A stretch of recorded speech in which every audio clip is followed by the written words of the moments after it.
Hello class. Welcome back बच्चों। लो प्यारे बच्चों, स्टार्ट कर रहे हैं नया लेक्चर। बाबू, लास्ट लेक्चर में एग्रीगेट डिमांड टॉपिक पढ़कर गए थे। मेरी तरफ से तो बिल्कुल क्लियर है। आप बताओ कोई समस्या आई तो। बिल्कुल क्लियर था। शेड्यूल कर, हर चीज, प्रॉपर्टीज कर की सब कुछ क्लियर। बाबू एक बार हल्का सा रिविजन कर देता हूँ, क्या था aggregate demand. It refers to the total value of all the goods and services which all the sector of an economy are planning to buy at a given level of income during a period of 1 year. बाबा जी सामने देख लो, आए थे परसों, तभी कह रहा हूँ सामने देख लो। बाबू डिमांड क्या होती है? एक सिंगल गुड्स, एक single consumer. Market demand single goods लेकिन दुनिया के सारे consumer. Market demand sorry aggregate demand all the goods and services all the consumers. बाबू ये बात आपको डेफिनेशन में भी पता लग गई होगी। All the sector of economy are planning to buy all the goods and services, दोनों बातें लिखी। ठीक है ना, word is planning to buy, यानी कि एक्चुअल डिमांड नहीं है, एग्रीगेट डिमांड है। ठीक है ना, गिवन लेवल ऑफ इनकम याद है आपको? बाबू एक इंसान जिसकी इनकम 10,000 रुपये महीना है, वो कहे I am planning to buy Lamborghini, तो बेटा ऑब्वियस सी बात है ये एग्रीगेट डिमांड का पार्ट नहीं हो सकता। और आपकी वो गिवन लेवल ऑफ इनकम भी तो होनी चाहिए उस चीज को बाय करने के लिए। और एग्रीगेट डिमांड मेजर होती है एक पर्टिकुलर ईयर। लो होता है। उसके बाद बेटा हमने इन्वेस्टमेंट कर्व बनाया था, अगर आपको याद हो, मतलब मैंने तो एक ही शेड्यूल लिया है, उसी की चर्चा करते रहेंगे। इन्वेस्टमेंट कर्व कैसा बना था? Parallel to X axis. ठीक है जी, एग्रीगेट डिमांड और कंजम्पशन कर्व की प्रॉपर्टी लगभग एक जैसी है। Started with the Y axis and it is a positively sloped curve from left to the right. ठीक है, आओ फटाफट से मेरे साथ साथ लिखो एग्रीगेट सप्लाई की डेफिनेशन।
फटाफट से नोट डाउन करो बेटा। 30 सेकेंड्स हो रहा है, बस नोट डाउन करो इसे। अंदर सामने देखना सब। बेटा अगर आप डेफिनेशन देख पा रहे हो तो सिमिलर लाइंस पर है, उन्हीं सिमिलर लाइंस पर जैसे एग्रीगेट डिमांड की डेफिनेशन लगभग मैंने सेम सेम बातें करी। आओ बाबू कहते हैं it refers to the total value of all the goods and services which all the producers are willing to supply during a period of 1 year. बाबू वो भी एक साल में मेजर होता है, ये भी एक साल में मेजर होता है, पहली बात तो ये। दूसरी बात sir, planning to buy, buy नहीं कर लिया, एक्चुअल डिमांड नहीं है, एग्रीगेट डिमांड थी। सर विलिंग टू सप्लाई, बेच नहीं दिया, बेचेंगे, बेचने को तैयार हैं। एक्चुअल सप्लाई की बात नहीं चल रही है, एग्रीगेट सप्लाई की बात चल रही है। सिमिलर लाइंस सर, दुनिया के सारे गुड्स एंड सर्विसेज, दुनिया के सारे प्रोड्यूसर्स, सारी बातें सेम है, कोई दिक्कत को दर्शानी तो नहीं। बात समझ में? एनालिसिस बिल्कुल सिमिलर है, कोई दिक्कत ही नहीं होनी चाहिए। ठीक है जी, मेरी तरफ देखना। याद है आपको एग्रीगेट डिमांड बराबर होती है एग्रीगेट एक्सपेंडिचर के। याद है? अगर बाबू डिमांड कर रहे हो और गिवन लेवल ऑफ इनकम है तो खर्चोगे भी, और अगर खर्च ही दोगे तो बाबू एग्रीगेट एक्सपेंडिचर के बराबर ही तो थी एग्रीगेट डिमांड। सेम वे बाबू एग्रीगेट सप्लाई हमेशा बराबर होती है इनकम के या नेशनल इनकम के, कुछ ही कह लो एक ही बात है। और आपको पता है हम इनकम को किससे डिनोट करते हैं? With Y. आई नहीं, आई किसको दे दी हमने? इन्वेस्टमेंट को। ठीक है ना जी। सर अगर बेचने को तैयार बैठे हो, if you are willing to supply, तो बेच ही दोगे, और बेचोगे तो इनकम हासिल कर ही लोगे, फिर दिक्कत क्या है? कोई दिक्कत कोई परेशानी तो नहीं, सिमिलर लाइंस पे चला रहा हूँ सब कुछ। बाबू इनकम के ना दो इस्तेमाल होते हैं, एग्रीगेट सप्लाई बराबर है इनकम के, ये बात हमने अभी डिसाइड कर लिया, नेशनल इनकम के, कुछ ही कह दो एक ही बात है। बाबू इनकम या तो खर्च हो सकती है या तो सेव हो सकती है, तीसरा कोई इस्तेमाल नहीं है। या तो खर्च लोगे या जोड़ लोगे बाबू, या तो कंजम्पशन कर लोगे या सेविंग कर लोगे, तीसरा क्या इस्तेमाल है? यानी कि एग्रीगेट सप्लाई हमेशा बराबर होती है इनकम के, और इनकम या तो खर्च होती है या तो सेव होती है, दैट्स इट। कोई दिक्कत कोई परेशानी तो नहीं? समझ में आ रही है बात? आगे बढ़ाएं बात को, शेड्यूल और कर्व की चर्चा करें, देख लो, कोई दिक्कत नहीं होनी चाहिए। ठीक है, चलो ठीक है बाबू। शेड्यूल याद है आपको मैंने क्या बनवाया था? कोई नीचे नहीं देखेगा, सामने देखो बाबू। मैं लिखने का टाइम दे दूंगा, पहले मुझे कंप्लीट करने दो। Schedule and curve of aggregate supply, लिखने का टाइम हमेशा मिल रहा है आपको, और हमेशा ही मिलता रहेगा बेटा। पूरी बुक आपको अपने हाथ से लिखनी है ये। अब बाबू सबसे पहले हमने इनकम लिया था शेड्यूल में, जिसको हम डिनोट कर रहे थे विद वाई। फिर बेटा हमने कंजम्पशन लिया था, जिसको हम डिनोट कर रहे थे विद सी। कोई दिक्कत कोई परेशानी तो नहीं? इनकम कितनी कितनी थी फटाफट से बताओ। जीरो से स्टार्ट करी, कितने कितने का गैप? 100 का गैप, यानी कि 0 100 200 300 400, 400 तक ही ले रहे थे। हाँ जी। कंजम्पशन स्टार्ट्स विद 40, और कितना गैप? 80 80 का गैप लो। 40 के बाद 120, 80 80 80 ले बिहारी 10। आओ सामने देखना है जरा मेरी तरफ, ऐसे ही था क्या बाबू? At zero level of income जो कंजम्पशन होती है उसे हम बोलते हैं, रिद्धि जी क्या बोलते हैं उसे हम? हाँ वो तो ठीक है, सी बार से डिनोट करते हैं, बोलते क्या हैं? एट जीरो लेवल ऑफ, भाई मैं मेरे को यही तो गलत लगती है बात। 40 मिनट लगा के मैंने एक टॉपिक करा, पूरी पीएचडी कराई, तुम घर से देखते नहीं आए। ऑटोनॉमस कंजम्पशन, ठीक है जी, याद है बाबू? At zero level of income जो भी कंजम्पशन होती है उसे बोलते हैं ऑटोनॉमस कंजम्पशन। कोई दिक्कत कोई परेशानी तो नहीं? बात समझ में आ रही है बाबू? यही दोनों बातें उस दिन थी, यही दोनों बातें आज है, अभी तक तो कोई दिक्कत नहीं, अब चेंज होना शुरू होगा बाबू। कैलकुलेट करते हैं हम सेविंग्स, सब सामने देखना है मेरी तरफ बाबू। सेविंग्स मतलब एस कैसे निकालें, इधर देखना बाबू। अभी हमने डिसाइड करा कि इनकम के दो इस्तेमाल हो सकते हैं, इनकम या तो कंज्यूम होती है या तो से, तीसरा तो कोई इस्तेमाल ही नहीं।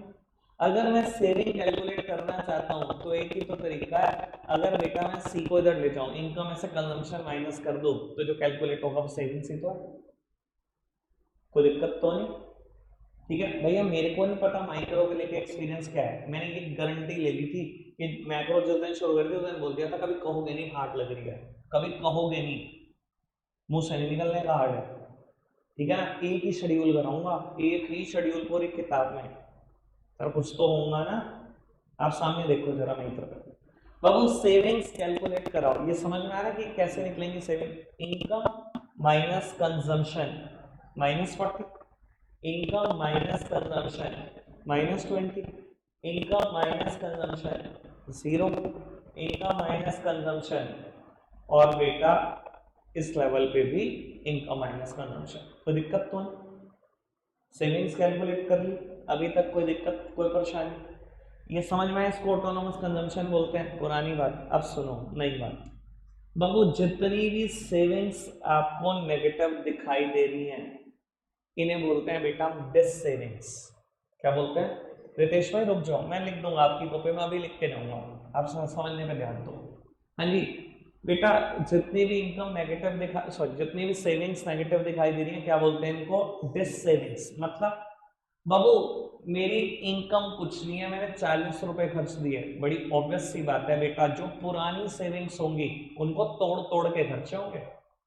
सेविंग तो भूल जाओ, यहाँ तो बेटा डिस सेविंग्स करके खर्चने पड़ रहे हैं पैसे।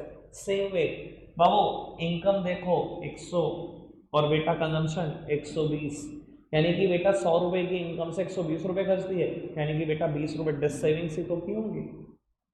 अपनी पास से नहीं है तो थोड़ी होगी बेटा, तभी तो खर्चा हुआ होगा। क्या रीड किया जा रहा है? जितनी भी सेविंग्स नेगेटिव होती हैं वो हमेशा क्या कहलाती हैं? Dissavings. और ये ना जिंदगी का प्रिंसिपल है बेटा, शुरू में ऐसे ही होता है, इनकम कुछ नहीं होती, इंसान खर्चे ज़्यादा करता है, फिर कहीं इनकम कंजम्पशन के बराबर आ जाती है और फिर इंसान को अकल आ जाती है नहीं छोड़ना है, जितनी इनकम होती है उससे कम खर्चता है। ये देखो, ये 2 पॉइंट एनालाइज करना, इनकम कम है, खर्चे ज़्यादा है, ठीक है ना। ये बिल्कुल वैसे ही हालात हैं, दिल्ली गए भैया जॉब ढूंढने, पहले महीने मिली नहीं, जितना खाया जेब से खाया, पेरेंट्स से मंगाया, डिस सेविंग करी खा गए। अगले महीने जॉब लगी, 100 रुपये महीना की, ठीक है जी। तो पहले महीने खर्चे थोड़े वैसे भी ज़्यादा होते हैं। अब क्यों? क्योंकि जब कलीग्स को देखा, भाई साहब सब फॉर्मल वियर पहन के आ रहे थे, एक से एक ब्लैकबेरी के। अब आपने सोचा मैं भी खरीद लूँ, ठीक है ना। जितना कमाया उससे ज़्यादा उड़ाया, फिर जिंदगी के किसी पड़ाव पे अकल आनी शुरू हो जाती है। जितनी इनकम है उतने ही हो जाते हैं खर्चे, हम खर्चों पे कंट्रोल लगाते हैं और फिर बेटा जैसे जैसे इनकम बढ़ती चली जाती है मैं खर्चे और रोकता चला जाता हूँ, सेव करना शुरू कर देता हूँ। ये जिंदगी का प्रिंसिपल है। क्या आप ढंग से रीड कर पा रहे हैं इसको? ये रट्टे ही मारने हर चीज के। दिखाई दे रहा है?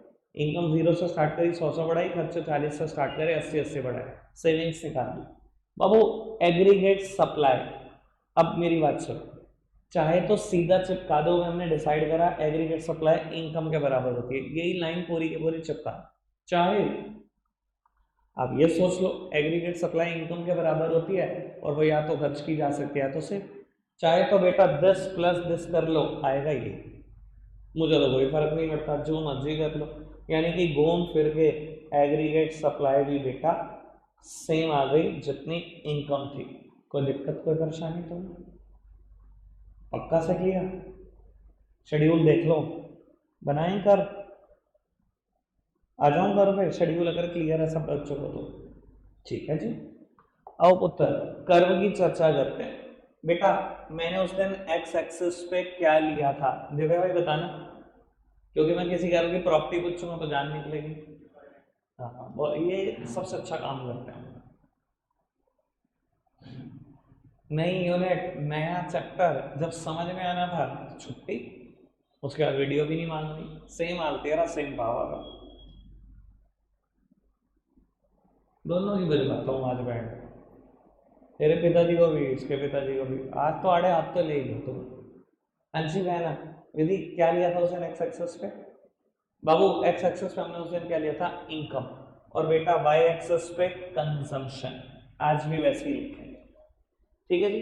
बाबू आप कॉपी है, आपकी कॉपी पलटनी थोड़ी आसान है, मेरा बोर्ड नहीं पलटा जा सकता, तो जैसे भी राइटिंग है संभाल लेना भैया, टेढ़े लिखते टाइम, ठीक है जी। इनकम को डिनोट करते हैं हम वाई से और कंजम्पशन को बेटा सी से। अब आपको मैं एक बात बोलूंगा, थोड़े आराम से समझने की कोशिश करना, ठीक है ना। पिछली बार से थोड़ा तो चेंज है ना भाई, इस बार हम आई कर्व नहीं बना रहे पर सेविंग कर्व बना रहे, इस बार हम एग्रीगेट डिमांड नहीं बना रहे पर एग्रीगेट सप्लाई बना रहे हैं, तो कुछ चेंज है, आराम से सुनते चलो। बाबू सबसे पहले हम ड्रॉ करेंगे एग्रीगेट सप्लाई कर, ठीक है जी। और एग्रीगेट सप्लाई कर की प्रॉपर्टी क्या होती है थोड़ा सा ये देखना बेटा, 100 इनकम पे ये 100 है, 200 इनकम पे ये 200 है, 300 इनकम पे, यहां से इनकम बढ़ रही है ना, इनकम का तो यही है ना बाबू एक्स एक्सेस ही, 300 इनकम पे ये भी 300 है, 400 पे ये 400 है, ये देखो, 0 इनकम पे 0 है, 100 पे 100, 200 पे 200, 300 पे 300, 400 पे 400, जितनी मर्जी कहानी चला लो, जब एग्रीगेट सप्लाई कर होता ही इनकम के बराबर है, हमेशा इसके बराबर रहेगा, क्योंकि सर ये इनकम के बराबर है हमेशा। मुझे ज़्यादा तो नहीं पता, अगर आप इस सारे पॉइंट को ड्रॉ कर दोगे ना, सारे पॉइंट को, तो सर ये ना इस कर्व को, इस 90 डिग्री के एंगल को बिल्कुल बीच से काटता हुआ चला जाएगा, यानी कि एग्रीगेट सप्लाई कर्व हमेशा 45 डिग्री का एंगल क्रिएट करता है। क्या मुझे मैथ्स में जाना है? नहीं, बस एक नंबर के लिए प्रॉपर्टी याद रखनी है कि एग्रीगेट सप्लाई कर्व हमेशा 45 डिग्री का एंगल बनाता है। समझ में आ रही है बात? ठीक है, मुझे नहीं जाना मैथ्स में, मुझे पता है आधे से ज्यादा के पास तुम्हारे पास मैथ्स नहीं है, ऐसी टॉर्चर हो जाएगा। ठीक है ना, क्या करना है मैथ्स में जाके, एक नंबर के लिए प्रॉपर्टी याद रखनी है। ठीक है, एग्रीगेट सप्लाई कर हमेशा क्या करेगा बेटा, 45 डिग्री का एंगल क्रिएट करेगा, क्योंकि 0 पे 0 है, 100 पे 100 है, 200 पे 200 है, 300 पे 300 है। तो ये जो 90 डिग्री का एंगल बनाती है ना इनकम की लाइन, बाबू उसको बिल्कुल बीच से काटता हुआ निकल जाता है। कोई दिक्कत कोई परेशानी तो नहीं, पक्का से आओ सामने देखना। बाबू सेविंग्स की तरफ नजर घुमाओ, फटाफट से सेविंग्स की तरफ नजर घुमाओ। बेटा इनिशियली सेविंग्स नहीं है, क्या है, डिस सेविंग्स। दिखाई दे रहा है, शुरू में सेविंग्स नेगेटिव है, नेगेटिव का मतलब क्या है, डिस सेविंग्स है। फिर कहीं जाकर सेविंग्स जीरो हो गई और फिर कहीं जाकर सेविंग पॉजिटिव हो गई। बाबू यानी कि सेविंग कर्व कहां से स्टार्ट होगा, बाबू ये देखो, ये पॉजिटिव कंजम्पशन है, ये नेगेटिव कंजम्पशन है, यानी कि saving curve always start with the Y dash axis. ठीक है ना, कुछ लोग बोलते हैं नेगेटिव वाई एक्सिस, कुछ लोग बोलते हैं वाई डैश एक्सिस, ऐसा सुना तो होगा आपने 9th में, है ना। तेरे घर में बेरा नहीं, ये वाई डैश और इधर एक्स डैश, है ना। अरे वाह क्या बात है, मैं तो तुम्हें यार ऐसे ही निकम्मा समझता था, तुम तो ज्ञानी पंडित निकले भाई, तुम्हें पता है वाई डैश एक्सिस क्या होता है। लो भाई लो, मेरा तो काम हो गया सारा बाबू। यानी कि savings initially at 0 level of income saving -40 थी, 100 इनकम पे ये -20 थी बाबू, 200 इनकम पे ये 0 थी, 400 इनकम पे, सॉरी 300 इनकम पे ये 20 थी, और बाबू 400 पे ये 40 थी। यानी कि अगर मैं एक कर्व बनाऊं तो लगभग कुछ ऐसा सा कर्व बनता है। ठीक है जी, खैर बाबू आपको ये पता है स्केल से बनाने में और मेरे फ्री हैंड बनाने में कुछ ना कुछ अंतर तो रहेगा। ठीक है जी, आप स्केल से बनाओगे तो बाबू कुछ ऐसा सा बनेगा। समझ में आ रही है बात, कोई दिक्कत कोई परेशानी तो नहीं। और अगर बड़े समझदार हो तो मैं एक बात और एक्सटेंड कर रहा हूँ बाबू, ये जितना भी एरिया है ना ये डिस सेविंग्स है, क्योंकि ओरिजिन तो भी यहाँ पर है, ये -40 था, ये -20 था, यहाँ 0 ही जाकर सेविंग्स, तो जितना भी नीचे का एरिया दिखाई दे रहा है सब क्या है, डिस सेविंग्स। समझ में आ रही है मेरी बात, इतनी मुश्किल है मैक्रो इकोनॉमिक्स, पढ़ाना नहीं चाहिए उस बंदे को। ठीक है जी बाबू, मैंने यहाँ पर लिख दिया डिस सेविंग्स, कोई दिक्कत कोई परेशानी। अगर कोई मुझसे आज पूछ ले सेविंग कर्व की प्रॉपर्टी बताओ तो क्या बताओगे, always start with negative y axis या always start with y dash axis and it is a positively sloped curve from left to the right। है ये भी positively sloped curve, क्यों बाबू, हर लेवल ऑफ इनकम पर सेविंग्स बढ़ती चली जा रही है तो पॉजिटिवली स्लोप्ड कर्व भी बढ़ी तो रहा है हर लेवल पे, देखो तो सही आप, पक्की बात। दो बातें हुई अभी तक, एग्रीगेट सप्लाई पर कौन सा एंगल बनाता है, 45 डिग्री का, बिल्कुल बीच से काटता हुआ चला जाता है उस 90 डिग्री के एंगल को।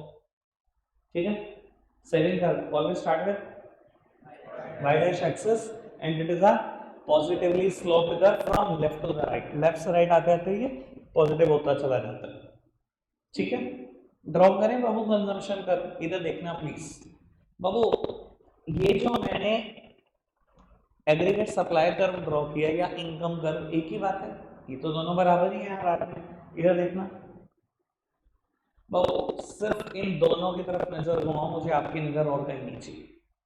शुरू में कंजम्पशन का कर्व जो मैं बनाऊंगा इन दो पॉइंट पर इनकम से बड़ा है, कंजम्पशन इनकम से बड़ी है बाबू, 40 कंजम्पशन है 0 इनकम है, 120 कंजम्पशन है 100 इनकम है, दिखाई दे रहा है, 2 पॉइंट पे कंजम्पशन बढ़ी है। फिर कहीं जाकर कंजम्पशन इनकम के बराबर हो गई, फिर कहीं जाकर कंजम्पशन कम होने लग गई इनकम से। यानी कि अगर मैं कहूं ये कर्व ऐसा है तो बात ठीक है ना, ये देखो ये इनकम का कर्व था, शुरू में 0 थी इनकम, कंजम्पशन लेकिन 40 थी, फिर इनकम 100 थी, कंजम्पशन 120 थी, फिर ये दोनों 200 थे, फिर बाबू इनकम कहीं ना कहीं बढ़ती चली गई और कंजम्पशन कम होती चली गई। ये देखना, इनकम 300 ही लेकिन कंजम्पशन कम हो गई, इनकम 400 ही कंजम्पशन कम होगी। ये देखना मैंने क्या किया, शुरू में कंजम्पशन ज्यादा रखी 2 पॉइंट पे, तीसरे पॉइंट पे इंटरसेक्शन हुआ इनका, चौथे पॉइंट से बेटा कंजम्पशन कम हो गई इनकम से। ठीक है रितेश, ठीक है दिवेश, समझ में आ रही है बात? पांचों पॉइंट ढंग से एनालाइज करे आपने। सर रीडिंग इंपॉर्टेंट थी शेड्यूल की। इधर देखो प्लीज नहीं का शुरू में 2 पॉइंट देखो, कंजम्पशन बढ़ी है इनकम से, फिर कहीं इंटरसेक्शन है दोनों बराबर हो गए, फिर कहीं कंजम्पशन कम हो गई बेटा इनकम से, इनकम बढ़ी है कंजम्पशन कम, इनकम बढ़ी कंजम्पशन कम। ये देखो पहले बाबू कंजम्पशन बढ़ी थी, ये थी इनकम, फिर कंजम्पशन बढ़ी थी, ये था इनकम का, फिर ये दोनों मिल गए, फिर बाबू इनकम बड़ी हो गई, कंजम्पशन हो गई छोटी। कोई दिक्कत कोई परेशानी तो नहीं? बहुत समझदार हो, पता ही है उस दिन वाली problem. Consumption curve always start from the y dash axis and it is a positively sloped curve from left to the right। कोई दिक्कत कोई परेशानी? क्लियर है बात? अब मैं आपको एक बात और बता देता हूँ, आखिरी बार, और कर ये मतलब कर्व वाला पूरा एक्सप्लेनेशन आप खुद लिखोगे। बाबू अगर आप स्केल से बनाओगे, बिल्कुल स्केल से बनाओगे, तो दोनों सेम पॉइंट है बाबू, इनकम कंजम्पशन के बराबर है और सेविंग्स यहाँ पर 0 है। इस पॉइंट को बोलते हैं ब्रेक इवन पॉइंट। ये पॉइंट शायद आपने माइक्रो इकोनॉमिक्स में भी कहीं ना कहीं सुना था। बाबू ब्रेक इवन पॉइंट की 2 प्रॉपर्टीज हैं, y is equals to C, s is equals to 0। क्या ये पॉइंट अलग अलग हो सकते हैं? नहीं हो सकते। ये देखना, y is equals to C and s is equals to 0, क्या ये सेम ही पॉइंट है? बिल्कुल। इनकम जब कंजम्पशन के बराबर होगी तभी तो सेविंग 0 होगी। y minus C is equals to s है, बड़ी सीधी सी बात, ठीक है ना जी?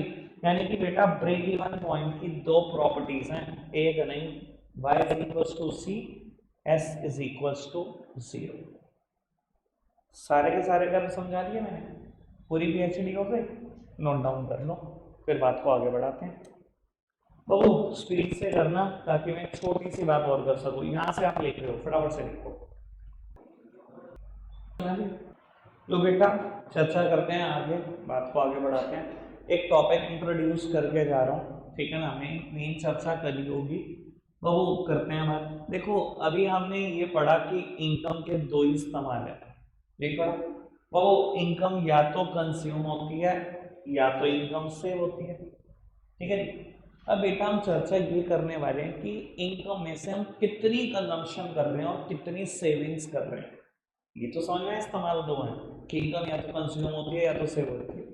अब हम ये चर्चा करने वाले हैं कि कौन सी इकोनॉमी कितनी इनकम में से कितना खर्च रही है और कितना सेव कर रही है। इस टॉपिक को आगे बढ़ा रहे हैं बाबू। इसको मैं एक मैथमेटिकल टर्म में लिख रहा हूँ, ठीक है ना? बस एक ही टर्म लिखूंगा और भूल जाऊंगा, और अगर आपको याद रहे तो बहुत अच्छी बात, नहीं रहे उससे भी अच्छी बात। तो इसको हम ऐसे डिनोट करते हैं, consumption is equals to function of income. इसका सिंपल सा मतलब होता है how much of your income is consumed and how much of your income is saved, ठीक है? बाबू यहाँ से भी मैं 2 टॉपिक पढ़ाने वाला हूँ और यहाँ से भी मैं 2 टॉपिक पढ़ाने वाला हूँ। टॉपिक के नाम पहले जान लो, ठीक है ना? रटा आज तक कुछ नहीं है, रटोगे इसको भी। बाबू टॉपिक के नाम है, यहाँ पर हम इसे बोलते हैं एपीसी एंड एनपीसी, मतलब average propensity to consume and marginal propensity to consume. ऐसे ही 2 टॉपिक यहाँ पर है, APS and NPS, average propensity to save and marginal propensity to save. बाबू खैर इसमें क्या उलझना है कि क्या नाम है, अभी तो आपको नाम बोलने में भी मुश्किल लग रही होगी, वरना हम भी वही प्यारे नाम पर आ जाएंगे थोड़े दिन बाद, एपीसी एमपीसी एपीएस एनपीएस, ठीक है जी? Average propensity to consume, marginal propensity to consume, average propensity to save, marginal propensity to save. बेटा मैं इनका फॉर्मूला लिख रहा हूं, ऑल्दो अभी मैंने समझाया नहीं है कि ये फॉर्मूला कहाँ से आया या ये क्या होते हैं, ठीक है? कोई टेंशन नहीं, जब मैं एनालिसिस क्लियर कर दूंगा तब पूछूंगा प्रॉब्लम है क्या। लो उत्तर बाबू, मैंने अभी थोड़ी देर पहले ही कह दिया था कि मैं चर्चा करूंगा how much of your income is consumed. APC यही बताता है बेटा आप अपनी टोटल इनकम में से कितनी कंजम्पशन कर लेते हैं, यानी कि बेटा एपीसी का फॉर्मूला होता है सी अपॉन वाई। ऐसे ही बेटा मार्जिनल, आपको पता है बाबू 11th क्लास से पढ़ते आ रहे हो, जिस जगह पर मार्जिनल वर्ड लग गया वहां पर चेंज का ही डिस्कशन होगा। कि बाबू अगर आपकी इनकम बदलती है तो उस बदली हुई इनकम में से आप कितनी कंजम्पशन को बदल देते हो। सेम वे बेटा सेविंग्स की बात है। अगर मैं एपीएस की बात करूं तो एपीएस क्या बताता है बेटा, how much of your income is saved by, कि अपनी इनकम में से आप कितना सेव कर रहे हो। ऐसे ही बेटा अगर मैं करूं marginal propensity to save, marginal word लगते ही बेटा डेल्टा का डिस्कशन आना बिल्कुल लाजमी है, ठीक है ना जी। यानी कि अगर आपकी इनकम बदली तो आपकी सेविंग कितनी बदल जाएगी, ठीक है। कोई दिक्कत कोई परेशानी तो नहीं। वो मुझे पक्का पता है अभी आपको इन दोनों में डिफरेंस नहीं पता, अभी आपको इन दोनों में डिफरेंस नहीं पता। एज पर फॉर्मूला तो पता लग रहा है, फॉर्मूले कहाँ से आए, डिफरेंस क्या है, सब मैंने बताना है, ठीक है। सब मैंने बताना है। और मैंने क्या बोला है, आज तक अगर फॉर्मूला की डेरिवेशन सीखी है सर इसकी भी डेरिवेशन ही सीखोगे, ठीक है। क्या बाबू अभी मेरे साथ साथ ना एक शेड्यूल बनाएंगे, आप शेड्यूल सेम है, मैं एपीसी और एनपीसी कैलकुलेट करके जा रहा हूँ बस, ठीक है जी। मेरे कोर्स में क्या है, इसकी भी कुछ प्रॉपर्टीज हैं, इसकी भी प्रॉपर्टीज हैं, इसकी भी प्रॉपर्टीज हैं, इसकी भी प्रॉपर्टीज हैं, चारों की प्रॉपर्टीज भी हैं, ठीक है जी। एपीएस की क्या प्रॉपर्टी है, एमपीएस की क्या है, एपीसी क्या है, एनपीसी की क्या है, ठीक है जी। तो बाबू अगला दिन खराब ना करते हुए पहले इसको कैलकुलेट करके जाते हैं और फिर बेटा प्रॉपर्टीज को भी देख लेंगे, ठीक है जी। शेड्यूल सेम है, मैंने आज तक बोला शेड्यूल सेम है, शेड्यूल सेम ही चलेगा, ठीक है जी। इतना तो यार विश्वास मानो, शेड्यूल सेम बोल दिया तो बोल दिया। मेरी तरफ आओ, सामने देखो बाबू, इनकम वाई से दे नोट कर रहे हैं, 0, 100, 200, 300, 400, कंजम्पशन सी से डिनोट कर रहे हैं, चार्जेस 80-80 का गैप है बेटा, ठीक है बाबू। एपीसी फॉर्मूला क्या है, सी अपॉन वाई, ठीक है जी। एपीसी क्या बताता है बेटा, consumption out of total income, ठीक है जी। बाबू कैलकुलेट करा ना, दिस अपॉन दिस 0, भैया बहुत डर लगता है मुझे नॉन मैथ्स बच्चों से। बाबू समथिंग अपॉन 0 0 नहीं होता, it is non defined term, कभी डिफाइन नहीं कर सकता आप इसको। दिस अपॉन दिस 1.20 1.93 0.90, कोई दिक्कत कोई परेशानी तो नहीं, ठीक है जी। बाबू मुझे एमपीसी भी कैलकुलेट करना है और एमपीसी कैलकुलेट करने के लिए मुझे दो चीजें चाहिए। एमपीसी कैलकुलेट होता है बेटा डेल्टा सी अपॉन डेल्टा वाई, ऐसे कैलकुलेट होता है ना एमपीसी, डेल्टा सी अपॉन डेल्टा वाई।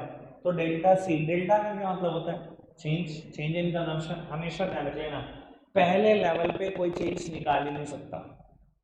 बच्चे पता क्या करते हैं, ये कंजम्पशन पहली वाली ना 0 मान लो, अबे क्यों मान लो, कंजम्पशन कभी 0 हो सकती है, और लिख दो 40, कसम खा लो पहले लेवल पे कभी कोई चेंज नहीं निकलता। और दूसरे लेवल पे देखो, किसी भी लेवल पे चेंज निकालना हो एक ही तरीका है, current level minus previous level. ये रहा करंट लेवल, माइनस कर दो प्रीवियस लेवल को तो चेंज कैलकुलेट हो जाएगा। Current level minus previous level, current level minus previous level, current level minus previous level, change calculate कर ली। सेम है इनकम का change, current level minus previous level, current minus previous, ठीक है जी।